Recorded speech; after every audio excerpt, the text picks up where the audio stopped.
lipat na tayo dun sa aking main account na TH15. Ito babanatan natin TH14. So medyo talo-talo sila sa matching. Number 3.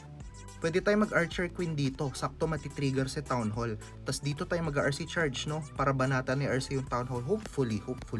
Tapos dito tayo mag-Flame Flinger. Drop ulit tayo ng may minions. Yun, dalawang minions ulit guys. Pangtingin lang ko may Tesla. Tapos babanatan ng Flame Flinger yung single IT. Then dito na tayo maglalapag ng Dragons and Warden ability Eternal Tomb. Sige, banat guys, banat. Dalawang minion ulit. May Tesla. Dito.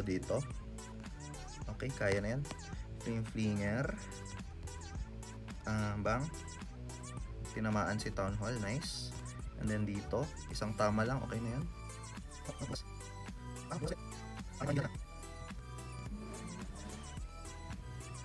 Namatay na si Pet. Okay lang. Nako, mali pa yung inbi ko.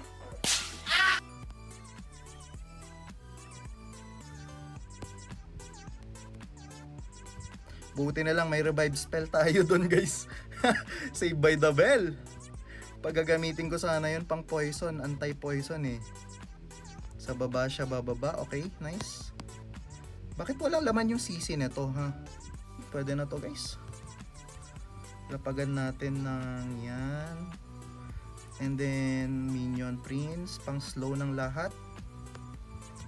Accompanied by dalawang loons. Should be good pare.